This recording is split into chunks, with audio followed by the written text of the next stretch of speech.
Vendor selection ಮಾಡಿದೀವಿ. ನಂತರ process ಏನಾಗುತ್ತೆ?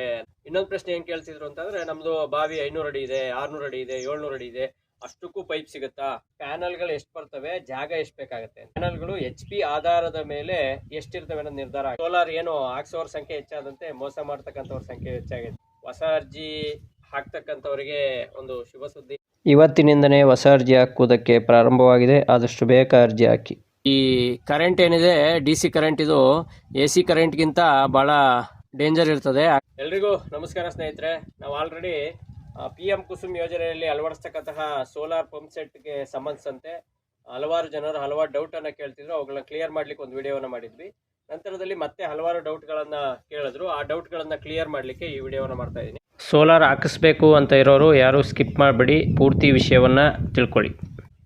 ಎಲ್ಲರೂ ಕೇಳ್ತಿದ್ದಂಥ ಒಂದು ಕಾಮನ್ ಪ್ರಶ್ನೆ ಏನಪ್ಪಾ ಅಂತ ಅಂದ್ರೆ, ವೆಂಡರ್ ಸೆಲೆಕ್ಷನ್ ಆಗಿದೆ, ನಾವು ಎಲ್ಲ ವೆಂಡರ್ ಸೆಲೆಕ್ಷನ್ ಮಾಡಿದೀವಿ, ನಂತರ ಪ್ರೋಸೆಸ್ ಏನಾಗುತ್ತೆ ಅಂತೇಳಿ. ಆ ಪ್ರೋಸೆಸ್ ಏನಂತ ಅಂದ್ರೆ, ವೆಂಡರ್ ಸೆಲೆಕ್ಷನ್ ಅಲ್ಲಿ ಅಪ್ಲಿಕೇಶನ್ ತುಂಬುವಾಗ ನಾವು ಏನೇನು ವಿವರಗಳನ್ನ ಕೊಟ್ಟಿದೀವೋ ಆ ವಿವರಗಳ ಪ್ರಕಾರ ನಿಮಗೆ ವೆಂಡರ್ ಮತ್ತೆ ನಮ್ಮ JEE ಇಬ್ರು ಬಂದು ನಮ್ಮ ಸ್ಥಳದ GPS ಫೋಟೋವನ್ನು ತೆಗಿತಾರೆ. ಅಂದ್ರೆ ನಮ್ಮ ಬಾವಿ ಹತ್ತಿರದ GPS ಫೋಟೋವನ್ನು ತೆಗಿತಾರೆ. ಆ ಸಮಯದಲ್ಲಿ ನಾವು ಫೀಟ್ ಅಂದ್ರೆ ಎಷ್ಟಡಿ ಆಳ ಇದೆ ನಮ್ಮ ಬಾವಿ, ಜೊತೆಗೆ ಎಷ್ಟಡಿ ಆಳಕ್ಕೆ ನೀರು ಬಂದಿದೆ, ಜೊತೆಗೆ ನಾವು ಎಷ್ಟಡಿ ಆಳವನ್ನ ಇಳಿಸ್ಬೇಕು, ಇವೆಲ್ಲವನ್ನ ನಿರ್ಧಾರ ಮಾಡ್ತಾರೆ. ನಂತರದಲ್ಲಿ GPS ಫೋಟೋ ಮುಗಿಯುತ್ತೆ.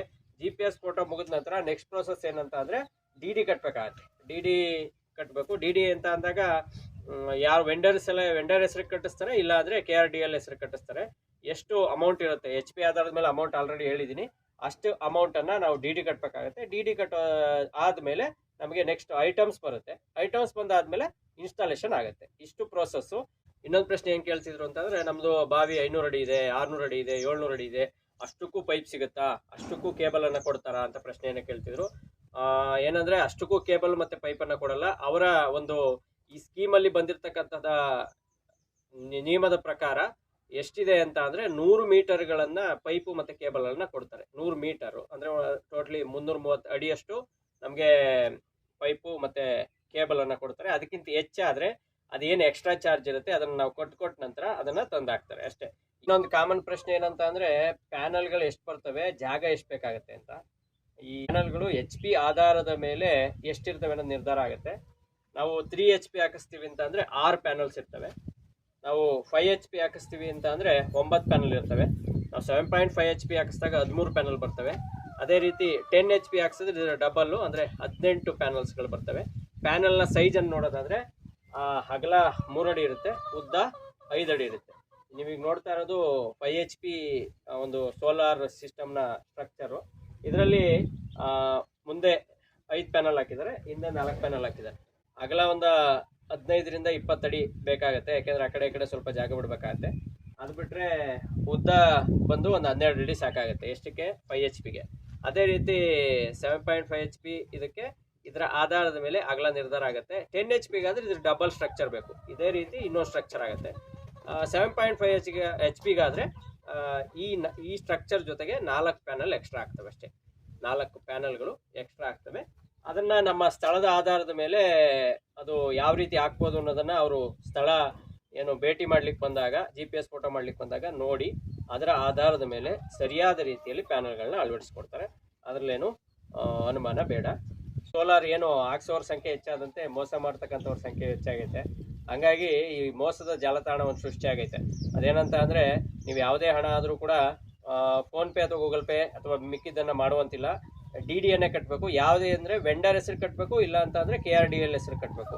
ಎರಡರಲ್ಲಿ ಒಂದಕ್ಕೆ DDಯನ್ನ ಕಟ್ಟಬೇಕು. ಇನ್ನು ಯಾವುದೇ ಕರೆಗಳು ಬಂದು ಫೋನ್ ಪೇ ಮಾಡಿ, ಗೂಗಲ್ ಪೇ ಮಾಡಿ, ಆ ರೀತಿ ಈ ರೀತಿ ನಿಮ್ಗೇನಾದ್ರೂ ಅವರು ಹೇಳಿದ್ರೆ ದಯಮಾಡಿ ಅದನ್ನ ಕಟ್ಟಲಿಕ್ಕೆ ಹೋಗಬೇಡಿ.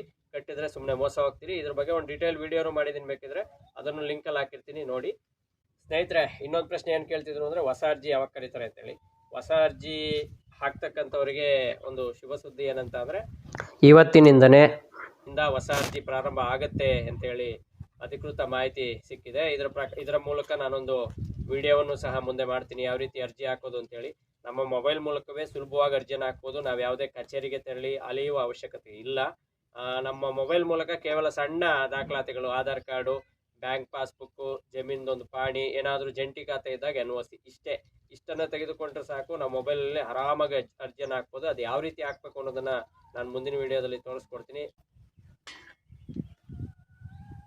ಇನ್ನೊಂದು ಪ್ರಶ್ನೆ ಏನು ಕೇಳ್ತಿದ್ರಿ ಅಂತ ಅಂದರೆ, ಸೋಲಾರ್ ಕಂಟ್ರೋಲರ್ ಏನೈತೆ ಅದು ಯಾವ ರೀತಿ ಇರುತ್ತೆ ಅಂತೇಳಿ. ನೋಡಿ, ಇಲ್ಲಿ ಕಾಣ್ತಾ ಐತೆ ಎಷ್ಟು ಪವರ್ ಇದೆ, ಡೇಟು, ಟೈಮು ಎಲ್ಲವನ್ನು ತೋರಿಸುತ್ತೆ. ಅಂತಂದರೆ ಇದ್ರೊಳಗಡೆ ಒಂದು ಏರ್ಟೆಲ್ ಸಿಮ್ ಕೂಡ ಹಾಕಿದ್ದಾರೆ. ಈ ಸಿಮ್ಮಿಂದ ಏನಾಗುತ್ತೆ ಅಂದರೆ, ನಾವು ಯಾವಾಗ ಆನ್ ಮಾಡ್ತೀವಿ, ಯಾವಾಗ ಆಫ್ ಮಾಡ್ತೀವಿ, ಜೊತೆಗೆ ನಾವು ಇಲ್ಲಿ ಏನೇನು ಮಾಡ್ತೀವಿ ಎಲ್ಲವೂ ಸಹ ಅವರಿಗೆ ಸ್ಟೇಟಸ್ ಹೋಗ್ತಾ ಇರುತ್ತೆ. ಹಾಗಾಗಿ ಇದು ನಮ್ಮ ಮೋಟ್ರಿಗೆ ಏನೇ ಹಾನಿ ಆದರೂ ಏನಕ್ಕಾಗಿದೆ ಅನ್ನೋದು ಅವ್ರಿಗೆ ಬೇಗ ಗೊತ್ತಾಗೋದ್ರಿಂದ ಏನು ಅದನ್ನು ಸಾಲ್ವ್ ಔಟ್ ಮಾಡಲಿಕ್ಕೆ ಈಸಿ ಆಗ್ತದೆ. ಸ್ನೇಹಿತರೆ, ಇನ್ನೊಂದು ಪ್ರಶ್ನೆ ಏನು ಕೇಳ್ತಿದ್ರು ಅಂತ ಅಂದರೆ, ಈ ಏನು ಕೇಬಲ್ ಇದೆ, ಈ ಕೇಬಲನ್ನು ನಾವು ನೆಲದಲ್ಲಿ ಹಾಕಿರ್ತೀವಿ. ಈ ನೆಲದಲ್ಲಿ ಹಾಕಿರೋದ್ರಿಂದ ರ್ಯಾಟ್ ಬೈಟ್ನ ಸಾಧ್ಯತೆ ಇರ್ತದೆ.